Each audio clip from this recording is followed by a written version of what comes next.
You sent her away." The statement was not an accusation. It was a ghost, a wisp of smoke curling in the dead air of the Duke of Blackwood's study. Alistair did not look up from the ledger he was not reading. The numbers swam before his eyes, meaningless black squiggles on a cream-colored page. He had been staring at the same column for an hour, the silence of the grand house pressing in on him like a physical weight. 5 years. 5 years since the silence had begun. It had started as a relief, a blessed absence of weeping and whispered denials. Now it was a tomb. His cousin Julian stood before the hearth, one polished boot resting on the fender, the very picture of concerned propriety. It was Julian who had spoken, his voice a carefully modulated balm of sympathy that felt, to Alistair, like grit under the skin. "She left," Alistair corrected, his own voice a rusty thing, unused for anything beyond clipped commands to his staff. "She made her choice. With that painter." He said the words as he had said them 1,000 times, a catechism of betrayal he had forced himself to learn by heart. Yet, for the first time in 5 years, the words tasted of ash and lies. Julian sighed, a theatrical sound. "Of course, Alistair. A terrible business. But the estate requires an heir. The line must be secured. It has been 5 years. Society whispers, 'You must consider marrying again.'" Alistair finally looked up. His gray eyes, usually so cold and commanding, were hollowed out, haunted.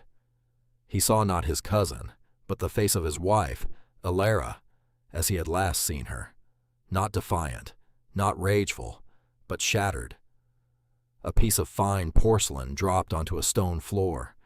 The image was a shard of glass lodged deep in his memory, one he could never quite dislodge.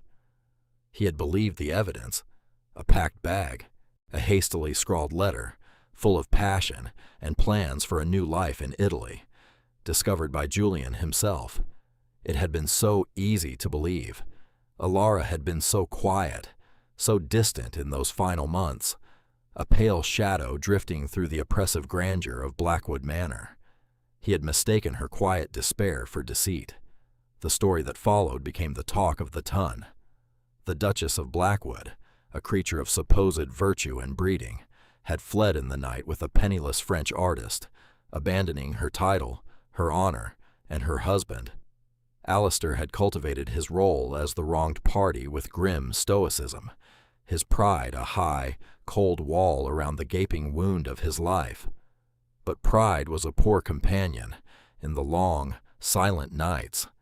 It did not fill the empty space in his bed or erase the scent of lemon verbena that sometimes, inexplicably, still lingered in the air of her abandoned rooms.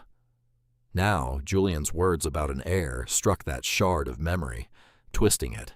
An heir. The one thing Alara had desperately wanted. The one thing he had clinically, dutifully tried to provide, all without a whisper of affection or a moment of true connection. He had treated the act of conception like the signing of a contract, another ducal duty to be performed and forgotten. He had been a fool, a blind, arrogant fool, led by the nose by the one person he had trusted implicitly. The doubt, a tiny seed planted months ago by a chance remark about the artist's failing health, had grown into a suffocating vine. He had hired a man, a discreet inquiry agent from London named Finch, a man who dealt in facts, not whispers. Finch's first report lay beneath the ledger on his desk, its sharp corners a promise of painful truth. The artist, Monsieur Dubois, had never gone to Italy. He had died of consumption in a cheap London garret less than a year after Alara's departure. He had been too ill to travel across a room, let alone a continent. The story was a lie, which meant the letter was a lie, which meant the entire foundation of Alistair's cold, bitter world was built on sand. And somewhere, out in the world, was a woman he had condemned and cast out for a crime she had not committed. Where would you go if your life was annihilated? Where would you hide from a duke? What would you do to survive? Would you forgive the man who broke you? The air in Blackwood Manor had always been heavy, thick with the scent of beeswax, old stone, and the suffocating weight of history. For Alara, from the day she had arrived as a bride, it had been a gilded cage. The ceilings were too high, the corridors too long, the silence between portraits of dead ancestors too profound. It was a house that did not tolerate life, only the preservation of legacy. Her husband, Alistair, was a part of it, a man forged from the same unyielding stone as the manor itself. He was handsome, powerful, the most sought-after prize in the marriage market, and he was a stranger to her. He performed his duties as a husband with the same remote efficiency he applied to his tenants and his investments. He gave her his name, his protection, and a magnificent set of diamonds. He never gave her himself. She had tried, in the beginning, to breach the walls. She filled the cold, formal drawing rooms with flowers, only to have the housekeeper remove them, citing the risk of pollen on the ancient tapestries. She tried to speak to him of books and music, but his gaze would drift to the paperwork on his desk, his replies monosyllabic. She felt herself shrinking, her vibrant spirit paling until she was as spectral as the ladies in the portraits lining the halls. The loneliness was a physical ache, a constant, low thrum beneath her ribs. Julian, Alistair's ever-present cousin, had been her only source of seeming kindness. He brought her news from London, paid her charming compliments, and lamented Alistair's preoccupation with ducal affairs.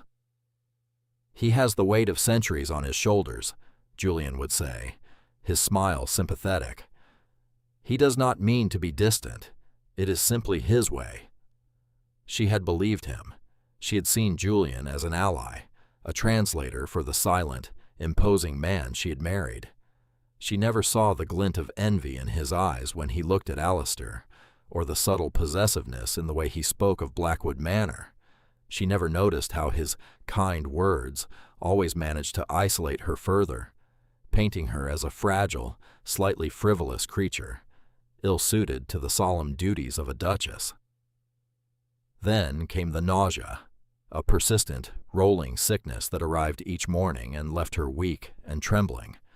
At first, she dismissed it as a malady brought on by the oppressive atmosphere of the house, but as the weeks passed, a wild, terrifying hope began to bloom in the barren landscape of her heart. A child, an heir, a reason for being, a connection to this cold dynasty that would be undeniably hers. It would be a piece of her heart given life, a reason for Alistair to finally see her, to truly see her. She planned to tell him on their anniversary, to present the news as a gift, a bridge across the chasm that separated them. She had confided her suspicions to no one but her personal maid, a young girl named Sarah. She had not yet seen a physician, wanting to be absolutely certain before she spoke the words aloud to her husband. It was this secrecy, this private, hopeful waiting, that Julian would twist into a weapon. He had noticed her pallor, her fatigue. He had seen her speaking animatedly with Monsieur Dubois, a visiting artist commissioned to paint a landscape of the estate, one of the few people who had treated her with warmth and intellectual curiosity. It was all the material he needed. The shattering came on a Tuesday. The sky was the color of slate, and a cold rain wept against the tall, mullioned windows of the morning room. Alistair had been expected back from London the following day, but his carriage crunched on the gravel drive just after luncheon. Alara's heart gave a hopeful leap. Perhaps he had returned early for their anniversary. Perhaps he had remembered. He found her in the library, a book lying open and unread in her lap. He did not enter alone. Julian was with him, his expression a mask of grave sorrow. Alistair's face was stone, not the cold, remote stone she was used to, but something harder, sharper. It was the stone of a tombstone. He said nothing. He simply tossed a folded piece of paper onto the small table beside her. It was her stationery. The handwriting was a passable imitation of her own. She unfolded it, her fingers suddenly numb. The words were a vile caricature of passion, a florid declaration of love for my dearest Henri, filled with details of a planned flight to Italy, a life of art and freedom away from her gilded prison and unfeeling husband. "What is this?" she whispered, the air leaving her lungs in a painful rush. "Julian found it." Alistair's voice was flat, devoid of all emotion. It was worse than rage. "In your travel bag, the one your maid was packing in secret." She looked from the forged letter to her husband's face, searching for any flicker of doubt, any memory of the woman he had married. She found nothing, only a chilling, absolute conviction. He believed it. He believed this grotesque fiction over her. The foundation of their life together, however fragile, crumbled into dust. The nausea that had been her secret hope rose in her throat, now a bitter, acidic tide of despair. There was no screaming, no theatrical swoon. There was only a profound, internal collapse, a silent annihilation of the soul. The world did not end with a bang.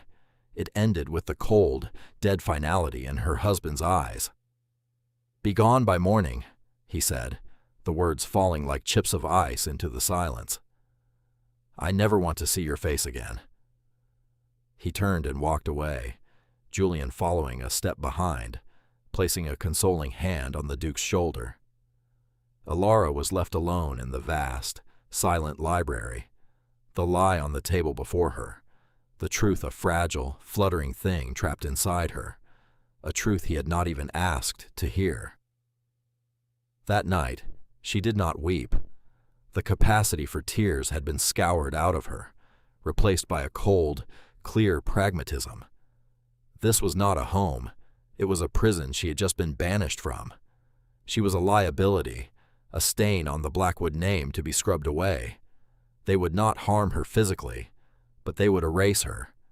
She had to leave, not just the house, but the entire life, the name, the title. She moved through her opulent chambers like a ghost. She opened her jewel case, the diamonds and sapphires winking like cold, malicious eyes. They were not hers. They belonged to the Duchess of Blackwood, a woman who no longer existed. She closed the lid. She walked past the vast wardrobes filled with silks and velvets, gowns that had cost more than a farmer's yearly earnings. She took nothing. Instead, she dressed in the simplest, sturdiest traveling dress she owned, a dark gray wool. From a small rosewood box where she kept her personal allowance, she took the modest sum of cash she had saved, and from her bedside table, she took one small, precious object, a miniature portrait of her mother, painted on ivory. It was the only thing in this house that was truly hers. Her maid, Sarah, found her standing by the door, a small satchel in her hand. The girl's eyes were wide with fear. "Your Grace, my lady, what are you doing?" "I am leaving, Sarah," Alara said, her voice steady. "The Duke has commanded it." Sarah began to cry. "But the letter, it is not true. I know it is not. And the babe." The girl's voice dropped to a terrified whisper. Alara placed a hand on the girl's arm. "You will say nothing of that. Do you understand me? You will forget you ever suspected. It is the only way you will be safe here." She pressed a few coins into the girl's hand. "Be a good girl, Sarah. Be silent." She did not use the grand staircase. She slipped down the narrow, winding servants' stairs, a shadow in a house of shadows. She passed through the kitchens, where the embers of the great cooking fire still glowed, the air smelling of baked bread and cooled grease. No one saw her. She unlatched a small postern gate in the walled garden and stepped out into the damp, chill night. The rain had stopped, but the air was heavy with the smell of wet earth and decaying leaves. She did not look back. To look back would be to turn to salt. She walked down the long, dark drive, the gravel crunching under her feet, away from the life that had been stolen from her, carrying a secret that was now her only reason to survive. The Duchess of Blackwood was dead. A new woman, a woman with no name and no past, was walking toward an unknown dawn. 5 years later, the woman who called herself Elara Cole stood on a windswept cliff, overlooking the churning gray sea of the Cornish coast. The salt spray misted her face and tangled in her hair, which was no longer styled in an intricate ducal coiffure, but tied back in a simple, practical knot. Her hands, resting on the weathered stone of a low wall, were not the soft, pale hands of a duchess. They were chapped and calloused from mending nets, scrubbing floors, and tending a small vegetable patch behind her cottage. The sea did not care for titles. The wind did not bow to aristocracy. Here in the tiny fishing village of Porthgarrow, she was simply Mrs. Cole, the quiet widow who was unnaturally skilled with a needle. Her new life was a tapestry woven from harsh threads, the constant ache of poverty, the bone-deep weariness of manual labor, the perpetual fear of discovery. But it was also threaded with silver, the fierce, uncomplicated kindness of her neighbors, the rugged beauty of the coast, the quiet pride of self-sufficiency, and brightest of all, the golden thread that held the entire fabric together, her son, Arthur. He was 4 years old now, a sturdy, curious boy with a tumble of dark hair and eyes the exact shade of a stormy sky, his father's eyes. Every time she looked at him, she felt a pang of love so fierce it was akin to pain. He was her reason, her anchor, her entire world. He knew nothing of dukes or manners. His world was the rock pools on the beach, the cry of the gulls, the smell of baking bread in their tiny cottage, and the steady, unwavering love of his mother. She had told the villagers she was the widow of a naval officer lost at sea. It was a simple, tragic story, one that required few details and garnered quiet sympathy. They accepted her. They taught her which herbs to gather for remedies, how to barter for fish, how to read the moods of the sea. In shedding her old identity, she had found a new, more authentic one. She was stronger than she had ever known. The fragile duchess was gone, burned away in the crucible of survival, leaving behind a woman of tempered steel. Meanwhile, hundreds of miles away, the Duke of Blackwood was drowning in silence. Blackwood Manor had become his mausoleum. After Elara's departure, Julian had become his shadow, his counsel, his constant companion. He had managed the estate, vetted Alistair's correspondence, and skillfully insulated him from the outside world. He had suggested a suitable new bride, a biddable heiress from a good family. But Alistair had refused. The thought of replacing Elara, even the treacherous version of her he had believed in, felt like a profanity. The silence of the house grew louder each year. It echoed in the vast dining hall where he now ate alone. It whispered from the empty chairs in the drawing room. It screamed from the cold, untouched half of his massive bed. He began to notice things he had been blind to before. He saw the flicker of triumph in Julian's eyes that day in the library. He remembered the almost too perfect convenience of the discovery. He recalled Elara's profound, silent shock, so unlike the hysterics of a guilty woman caught in a lie. The news of Dubois' death, learned by chance from a visiting acquaintance, was the key that unlocked the dungeon of his doubt. A dying man did not plan a passionate escape to Italy. The entire narrative, so neatly presented by Julian, fell apart. The guilt was a slow-acting poison. He had not questioned. He had not listened. He, the Duke of Blackwood, a man lauded for his sharp mind and keen judgment, had been played for a fool. His pride had been the instrument of his own undoing, and he had sacrificed his wife on its altar. The investigation began with a quiet trip to London and a meeting with Mr. Finch, a man recommended for his absolute discretion and relentless tenacity. Finch was a small, neat man with eyes that missed nothing. He listened to Alistair's story without expression, took his fee, and promised a report. The reports came weekly, each one a hammer blow against the crumbling edifice of the lie. Finch was methodical. He tracked down the forger Julian had hired, a desperate man with a gambling problem who confessed everything for a promise of immunity and a ticket to America.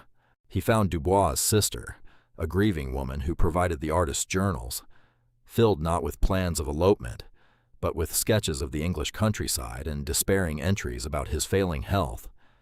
He interviewed former servants from Blackwood, dismissed by Julian over the years, who spoke of the cousin's jealousy, his subtle machinations to isolate the Duke and Duchess from one another. The final report contained an address, a cottage in a place called Porthgarrow, Cornwall, a Mrs. Cole, a widow. Finch had included a crudely sketched portrait, drawn by an informant in the village. The likeness was rough, but the curve of the neck, the set of the shoulders, it was her. Alistair traveled to Cornwall alone, his ducal carriage left behind in favor of a plain, hired coach. He felt like a trespasser, an invader in a world he had no right to enter. He found the village clinging to the cliffs, a jumble of whitewashed stone and slate roofs against the dramatic backdrop of the sea. It smelled of salt and fish and wood smoke. It felt more alive than Blackwood Manor had in 5 years. He found the cottage at the edge of the village, small and unassuming, with a curl of smoke rising from its chimney, and he saw her. She was in the garden, hanging laundry on a line. The wind whipped strands of hair across her face and pressed her simple dress against her body. She was thinner, and the sun had browned her skin, but she moved with a strength and purpose he had never seen in her before. This was not the pale, ethereal Duchess he remembered. This was a woman forged by hardship, and she was magnificent. He felt a wave of shame so profound it almost buckled his knees. As he stood there, paralyzed by the enormity of his crime, the cottage door opened, and a small boy ran out into the garden, chasing a scrap of linen caught by the wind. He was laughing, a pure, clear sound that seemed to hang in the salty air. He stumbled and fell, his laughter turning into a startled cry. Alara was there in an instant, scooping the boy into her arms, murmuring comforting words, brushing the dirt from his knees. The boy looked up at her, his tears already subsiding, and in that moment he turned his head slightly. Alistair saw his face clearly for the first time. He saw the dark, unruly hair. He saw the determined set of his small jaw. And he saw the eyes, his own stormy gray eyes, staring back at him from the face of a child, a son. The world tilted on its axis. The air rushed from his lungs. He had an heir, a son he had never known, raised in poverty by the woman he had cast out. The shame was replaced by something sharper, more agonizing, a sense of loss so vast it was immeasurable. 5 years of his son's life, gone forever. He took a step forward, then another. The sound of his boots on the pebbled path was unnaturally loud. Alara heard it. She looked up, her expression of maternal concern dissolving as she saw him. Her body went rigid. The warmth drained from her face, leaving it pale and shuddered. She put the child down behind her, her body a shield. "What are you doing here?" Her voice was not the soft murmur he remembered. It was chipped flint, hard and sharp. She did not use his name. "Alara," he breathed, the name a prayer and a curse on his lips. "You have no right," she said, her voice low and trembling with a rage held in check for 5 long years. "You have no right to come here, to find me." "I know," he said, his own voice hoarse. "I know, but I had to. I was wrong. Alara, everything. It was a lie." She gave a short, bitter laugh. "A lie? You call it a lie now? 5 years ago it was gospel. It was the word of your cousin against the word of your wife, and you did not hesitate. You did not even ask. You condemned me without a trial." The little boy peeked around her skirts, his gray eyes wide with a mixture of fear and curiosity. He was looking at Alistair, this tall, strange man who had made his mother's voice go hard and cold. "Who is that, Mama?" the boy whispered. Alara's hand rested protectively on her son's head. She looked directly at Alistair, her eyes blazing. "That, Arthur, is the Duke of Blackwood. He is a stranger. The word stranger struck Alistair more forcefully than any blow. He was a stranger to his own son. He tried to explain, to tell her about Finch, about the forger, about Julian's treachery. The words tumbled out of him, clumsy and inadequate. She listened, her expression unreadable, her posture unyielding. When he finished, a heavy silence fell between them, broken only by the cry of the gulls and the distant crash of waves. "You believed a lie then, Your Grace," she said, the formal title a deliberate blade. "Why should I believe your truth now? You have power. You have wealth. You can purchase any truth you desire. You purchased my guilt 5 years ago. Perhaps you have simply purchased my innocence today." She turned, took Arthur's hand, and walked back toward the cottage. "Leave Porthgarrow," she said over her shoulder. "There is nothing for you here." The cottage door closed with a soft, final click, leaving Alistair standing alone in the garden, the ghost of a child's laughter still hanging in the air. He was a duke, a man of immense power, and he had never felt so helpless in his life. He could command armies, influence parliament, shape the fortunes of hundreds, but he could not command the heart of the woman he had wronged, and he could not undo a single second of the past 5 years. He did not leave. To leave would be to accept the verdict, to admit that the chasm between them was too wide to be crossed.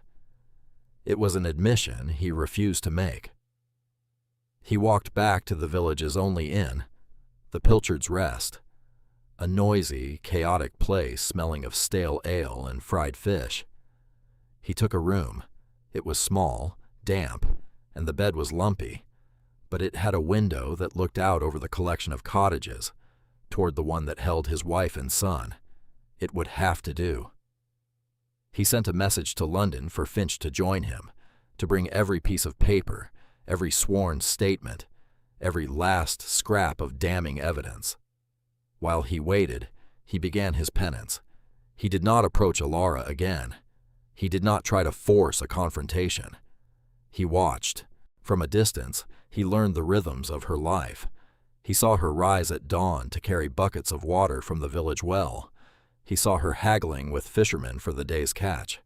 He saw her sitting by her window late into the night, her face illuminated by a single candle, her needle flashing as she sewed. He saw the sheer, unrelenting labor of her existence, and every moment of it was a fresh accusation.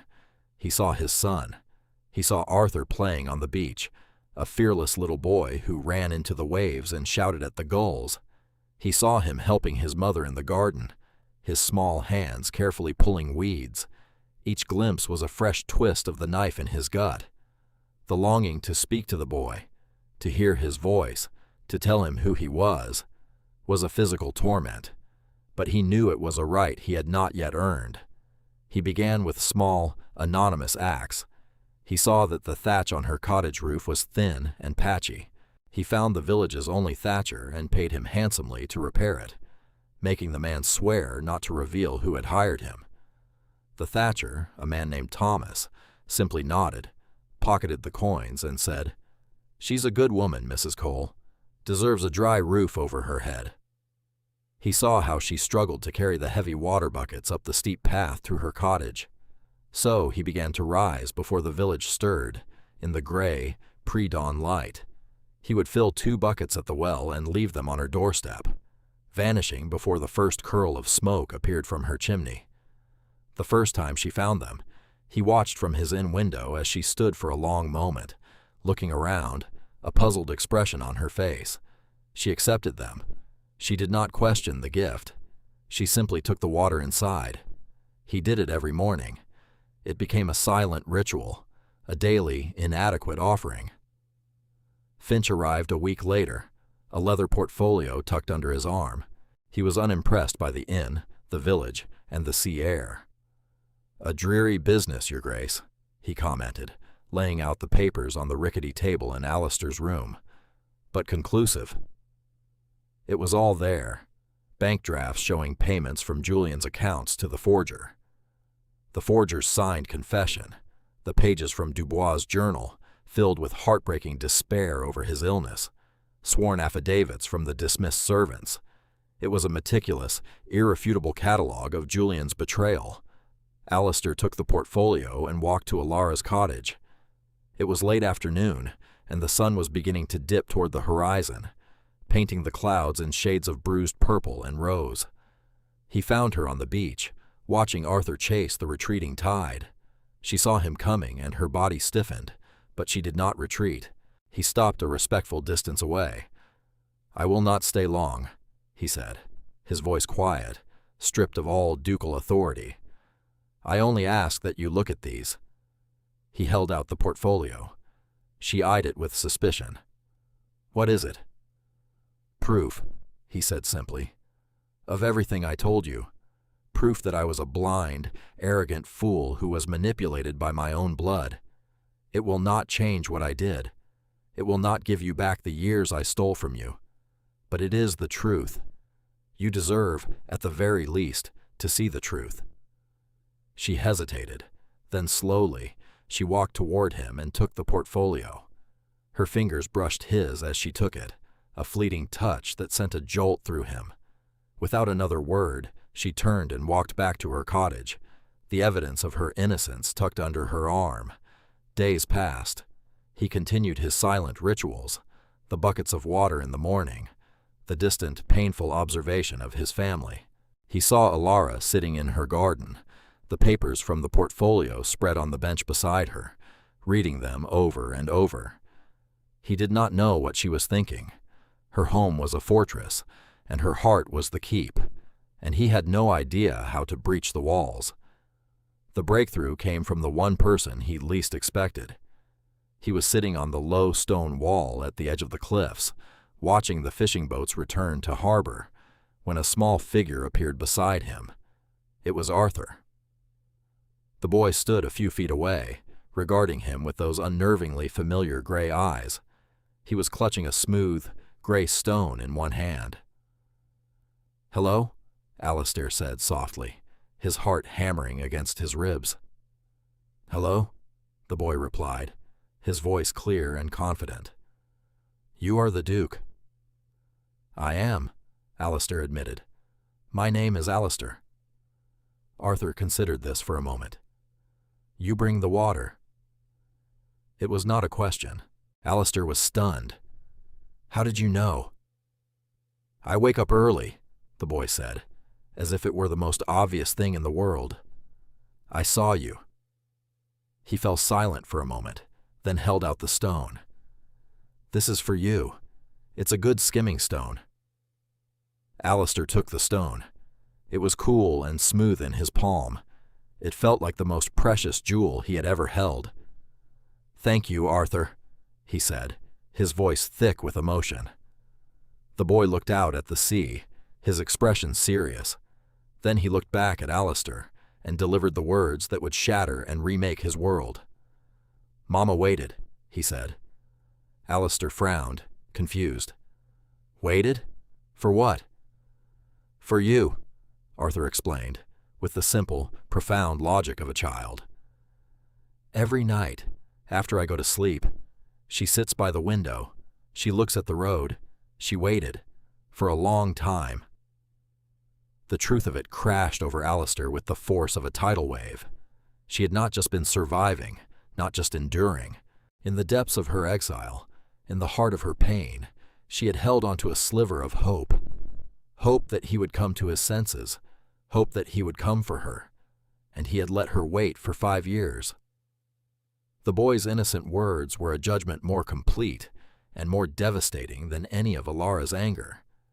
He had not only wronged her, he had failed her hope. "Thank you for telling me, Arthur," he managed to say, his throat tight. "And thank you for the stone." The boy nodded, his duty done, and ran back toward the cottage, leaving Alistair alone on the cliffside with the smooth gray stone and the ruin of his own heart. This was not about clearing his name anymore. It was not about reclaiming his wife and heir. It was about being worthy of the woman who had sat by a window, night after night, waiting for a man who did not deserve her. First, He had to destroy the monster he had allowed to flourish in his own house. He returned to Blackwood Manor the next day. He did not send word of his arrival. He walked into his home, a place that now felt alien to him, and found Julian in the dining hall, hosting a small dinner party with some of his sycophantic friends. Julian's face paled when he saw Alistair standing in the doorway, his expression like thunder. "Alistair!" Julian exclaimed, forcing a smile. "You have returned. We were not expecting you." "Evidently," Alistair said, his voice dangerously quiet. He walked to the head of the table. He did not acknowledge the other guests. He looked only at his cousin. "I have just come from Cornwall, from a village called Porthgarrow. I saw Alara." The name hung in the air like poison. Julian's composure cracked. I don't know what you mean." "Oh, I think you do," Alistair said. He threw a folder onto the table. It was a copy of Finch's entire investigation. "I know about the forger. I know about Dubois' journals. I know about every lie you have dripped into my ear for the last 5 years." He leaned forward, his hands flat on the polished mahogany. "But most importantly, I know about my son." A gasp went around the table. Julian looked as if he had been struck. "Son?" "Arthur, my heir. The heir you tried to ensure would never be known. The one whose mother you had me cast out like so much rubbish." Alistair's voice rose, filled with a righteous fury that had been simmering for weeks. "You did it for this," he said, gesturing around the opulent room. "For the title, for the house.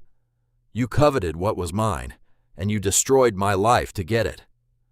He turned to the stunned guests. "My cousin is a liar, a forger, and a traitor to his own blood. He is no longer welcome in this house or in my life. I suggest you all leave." The room emptied in a flurry of whispers and scandalized looks. Soon, only Alistair and Julian remained. "You will be gone by morning," Alistair said, using the exact words he had once used on his innocent wife. "Every trace of you. If I ever see your face or hear your name again, I will use every ounce of my power to see you ruined utterly. Now get out of my sight." Julian, exposed and defeated, fled. His social ruin was absolute and swift.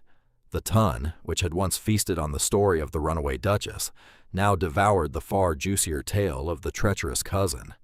Alistair felt no triumph, only a cold, empty sense of justice done too late. He had excised the poison, but the wound remained. He returned to Cornwall, not as a duke returning to claim his duchess, but as a penitent returning to the scene of his crime. He found her on the cliffs, the place where Arthur had spoken to him. The wind was strong, pulling at her dress and hair, as if trying to pull her out to sea. He stood beside her, not speaking, just watching the waves crash against the rocks below. The silence stretched, filled with the noise of the ocean. "He is gone," Alistair said finally. "Julian, I have disowned him. His name will not be spoken again." Alara did not look at him. "Does that fix it?" she asked, her voice soft but unforgiving. "Does his punishment erase the last 5 years? Does it give Arthur back his father?" "No," he said, his voice breaking. "Nothing can. I know that." He turned to face her. There were tears in his eyes, hot and shameful. "Arthur told me that you waited." The admission was a raw, ragged thing. "You waited for me, and I never came. I was too proud, too blind. I let you sit in that window and wait while I nursed my own wounded pride. I cannot forgive myself for that, Alara. I don't expect you to." He wept then, not the quiet, dignified tears of a duke, but the harsh, gut-wrenching sobs of a broken man. He wept for her loneliness, for his son's lost childhood, for the monumental, catastrophic failure of his own heart. He sank to his knees on the damp turf, his grief finally overwhelming him. He felt a hand on his shoulder. It was hesitant, light, but it was there. He looked up. Ilara was looking down at him, and for the first time since his arrival, the steel in her eyes had softened. It was replaced by a deep, weary sorrow, and something else, a flicker of the woman he had married. "Get up, Alistair," she said softly. "You look ridiculous." The words were so unexpected, so wryly Ilara, that a choked laugh escaped him. He got to his feet, wiping his face with the back of his hand. "I don't want to go back to being the Duchess of Blackwood," she said, her gaze steady. "That woman is gone. I don't know who I am now, but I am not her." "I don't want her back," he said, his voice raw. "I want you, the woman who stands before me now, the woman who survived me, the woman who raised our son." He took a breath. "Stay here if you wish. I will provide for you, for Arthur, from a distance, or come home, not as my duchess, but as my partner, my equal. We will build something new, on the truth." She did not answer right away. She looked out at the sea, at the endless horizon. "You would have to earn it," she said. "My trust, Arthur's trust. It will not be given freely." "I will spend the rest of my life earning it," he vowed. "Starting now." Their return to Blackwood Manor was not a grand affair. It was quiet. Alistair, Ilara, and Arthur arrived in a simple traveling coach.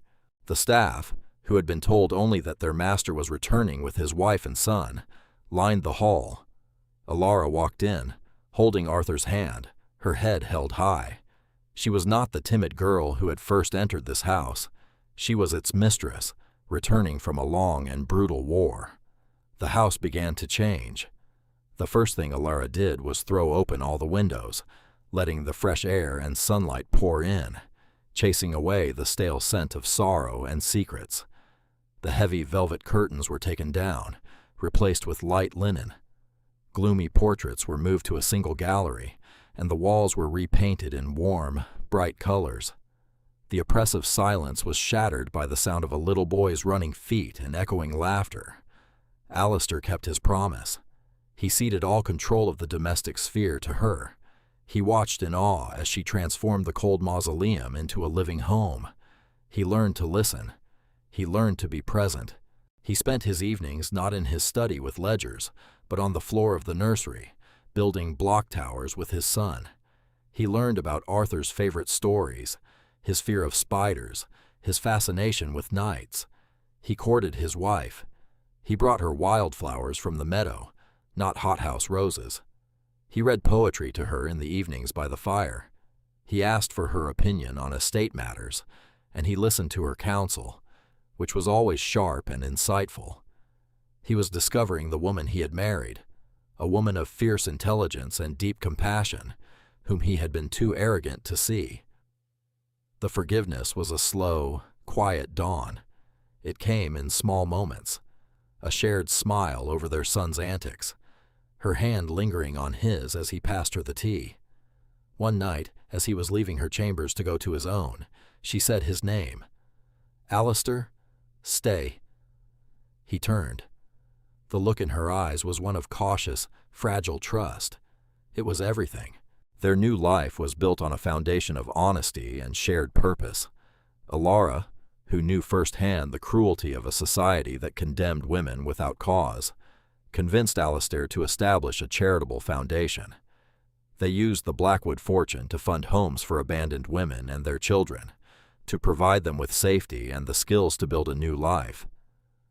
Ilara administered it herself, with a pragmatic empathy that came from experience. She was not just a duchess, she was a champion for the forgotten. The story ended not with a grand ball or a public declaration, but in the garden years later. It was a warm summer afternoon. Alistair was on his knees in the dirt, showing a 10-year-old Arthur how to properly plant rose bushes. Ilara was sitting on a nearby bench, sketching in a notebook, a soft smile on her face. The garden, once a place of stiff, formal flower beds, was now a riot of color and life, slightly untamed, just as she liked it. Arthur, his face smudged with dirt, looked up at his father. Will this one grow, Papa? It will, Alistair said, his voice full of a quiet certainty he had not possessed for most of his life. If we care for it, if we give it sun and water and time. He looked over at Alara, and their eyes met. In her gaze, he saw not the ghost of the past, but the steady, brilliant light of their present. He saw a love that had been lost and found, broken and mended, a love made stronger for the breaking. It was not a fairy tale ending. It was something real, something earned. It was peace, and it was more than enough.